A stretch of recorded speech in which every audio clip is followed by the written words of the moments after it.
वैसे हमारे से संबंधित कानून व्यवस्था, कानून उससे संबंधित ले लिया। सर, जिस तरह जो विपक्ष के उपराष्ट्रपति के उम्मीदवार हैं उनको लेकर जो माओवाद के समर्थन से उनको जोड़ा जा रहा है, किस तरह देखते हैं? आपके अमित शाह जी की भी टिप्पणी आई थी, उसके बाद आपके पूर्व कानून मंत्री की भी टिप्पणी आई।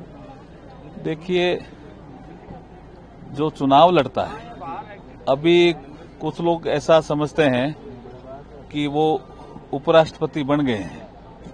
वो तो इंडी गठबंधन के उपराष्ट्रपति पद के उम्मीदवार हैं, और जब वो चुनाव लड़ रहे हैं तो उनका स्वभाव कैसा है, उन्होंने कैसा काम किया, उसकी जानकारी हमारे सांसदों को तो होनी चाहिए ना, जो सांसद उनको वोट देंगे। और उन्होंने खुद ने भी कहा कि मैं इस विचारधारा का आदमी हूं, तो इसमें गलत क्या कहा अमित शाह जी ने? अमित शाह जी ने बहुत स्पष्ट रूप से कहा और तथ्यों के आधार पर कहा। कुछ लोगों ने उसको कैसे घुमाया और कह रहे हैं कि जो उपराष्ट्रपति पद के उम्मीदवार की आपने आलोचना कैसे कर दी। उनका व्यक्तित्व कैसा था ये बताया। उम्मीदवार है ना, जैसे मैं लोकसभा का चुनाव लड़ रहा हूं तो मेरा व्यक्तित्व कैसा है, ऐसे तो लोग मेरे पक्ष वाले भी बताएंगे और मेरे विरोधी भी बताएंगे मेरा कैसा व्यक्तित्व है। तो वो तो चुनाव लड़ रहे हैं ना, इसलिए उनकी पर्सनैलिटी कैसी है ये जानकारी उन्होंने दी। 130वें संविधान संशोधन को लेकर बहुत कुछ कल क्लियर करा अमित शाह जी ने। उसके बाद अशोक गहलोत जी का भी बयान आया, उस पर फिर सवाल उठा रहे। क्या भ्रष्टाचार युक्त राजनीति का समर्थन करते हैं क्या विपक्ष के लोग?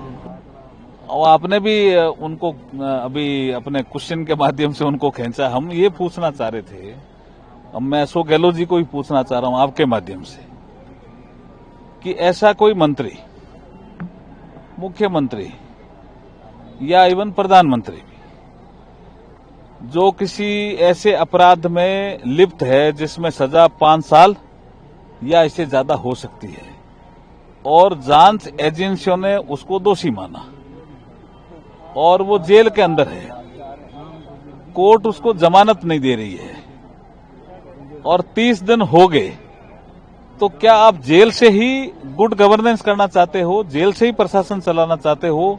वो मंत्री अपने मंत्रालय का काम क्या जेल से ही कराना चाहते? ऐसे संविधान निर्माताओं की तो इच्छा नहीं थी। अगर अशोक गहलोत साहब ऐसा बोल रहे हैं तो वो संविधान के खिलाफ बोल रहे हैं। लास्ट सवाल, 27 अगस्त से जो अमेरिका का टैरिफ है 50% भारतीय वस्तु तो वो लगने वाला है। मोदी जी ने कहा है मेड इन इंडिया के सामान जो है उसका उपयोग करो और हम आर्थिक दबाव की परवाह किए बिना इसका भी रास्ता निकालेंगे। देखिए, उन्होंने लाल किले की प्राचीर से भी खूब स्पष्ट कह दिया। हर मीटिंग में वो स्पष्ट रूप से कह रहे हैं कि भारत चौथी सबसे बड़ी अर्थव्यवस्था संसार की बन गया। तीसरी अर्थव्यवस्था बनने के लिए एकदम दरवाजे पे खड़ा है भारत। तो भारत अपनी नीतियां, आत्मनिर्भर भारत अभियान और वोकल फॉर लोकल, ऐसे कई कार्यक्रम चला करके एमएसएमई को बढ़ावा दे करके, एक्सपोर्ट को बढ़ावा दे करके भारत अपने आर्थिक तंत्र को बहुत मजबूत करेगा, बिल्कुल मजबूत करेगा।